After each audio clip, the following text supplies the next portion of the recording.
When running any business, it's good to know how much money you have available to spend.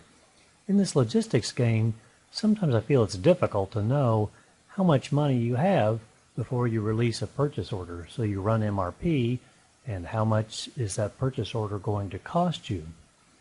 So what I've created is a spreadsheet that has the various products that you're going to order and their inventory levels, and then I've added those up to calculate a purchase order cost. And it's an estimated purchase order cost because I didn't include the actual PO cost, and the forecast that I arrived at may not be exactly right, but you would know exactly what the forecasts are. So I want to develop this spreadsheet that will generate the purchase order cost over time, and it'll in real time it'll update, and I checked it against the actual purchase order cost in SAP.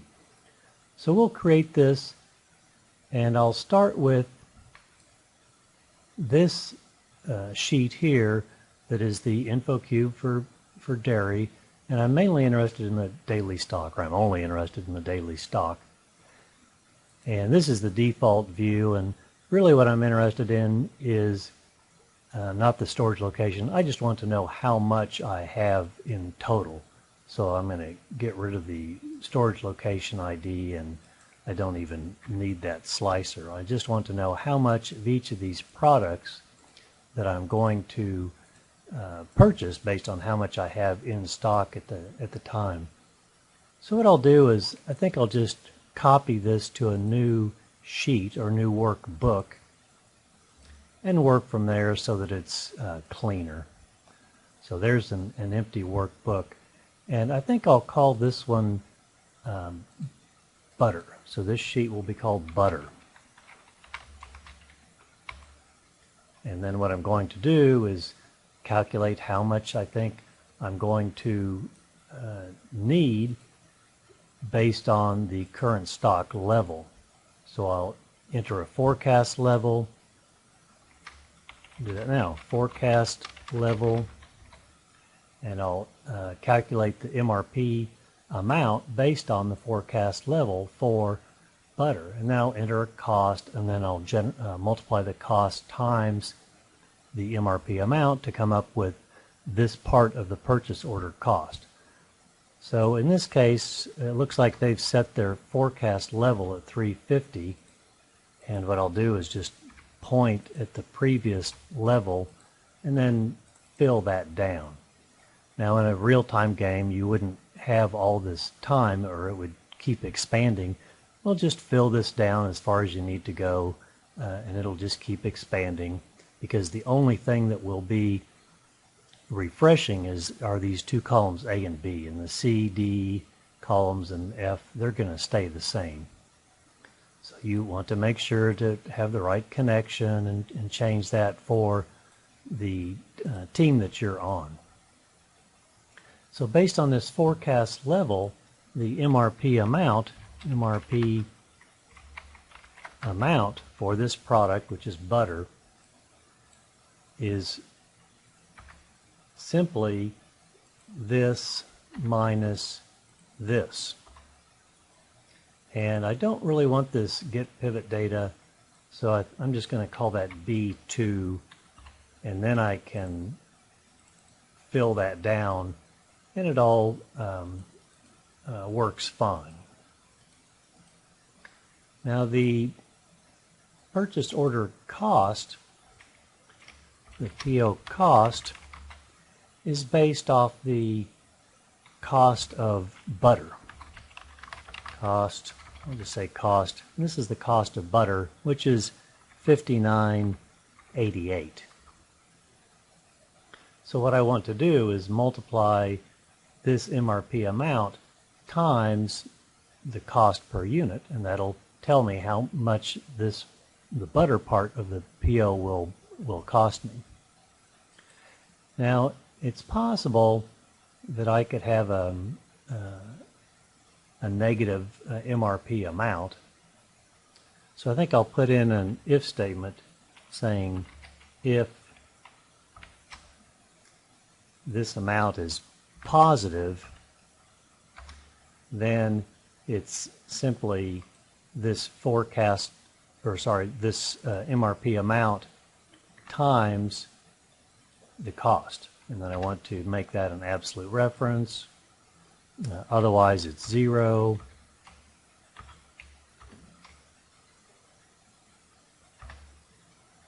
So that's a cost. May as well make that the right format. And then I can fill that down.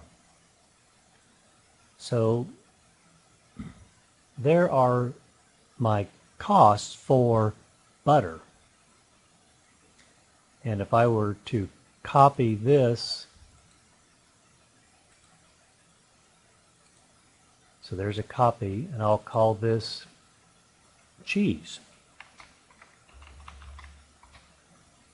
And I'll change that to cheese. And the cost for cheese is $82.68.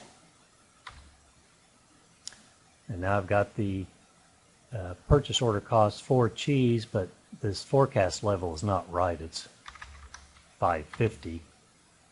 And if it changes at some time, like maybe here you changed it to 400 as you're moving along, then you can do things like that to update the forecast level. So if you repeat this process for all the different products, changing the cost and the forecast levels, you'll end up with a sheet that looks like this that has all the different products. The total costs portion is pretty simple. I just grab a date. In this case, I grabbed the date from one of the previous sheets, but I could make my own. I mean, I could just type in 1112 and drag it down. And then the purchase order cost in total is simply, I'll redo it. I go equals this plus purchase order cost for yogurt plus ice cream, and so on. That's how you would enter that formula there. And from this, you get a pretty good idea of what the purchase order cost actually is. So there I was pretty accurate. This is the actual purchase order cost from SAP. And then you ran a purchase order, or they ran a purchase order on the 6th. And that's pretty close. And then on the 11th, and that's pretty close. I might not have their forecasts exactly right. But that's the general idea. And this will get you pretty close as long as you maintain your forecasts and then update these inventory amounts. You'll be able to determine how much cash you have available to run a purchase order.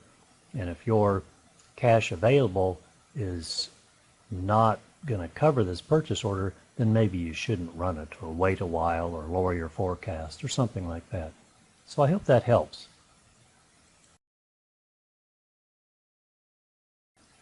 You've estimated how much your purchase order will cost. Now, how much cash do you have? That's not always clear. So let's answer that question.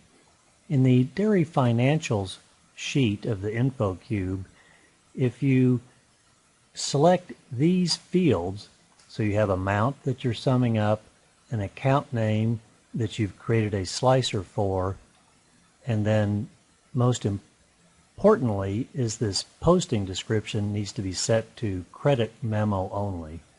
So under posting description, there's all these different options here. Just select credit memo. Otherwise you'll get double entry bookkeeping numbers that will be difficult to tease the numbers out that we need. So what I've selected is my accounts payable and my domestics receivable. So this is my inventory I'm paying for, and this is the sales revenue that I get from selling it, and this is the revenue stream that I see.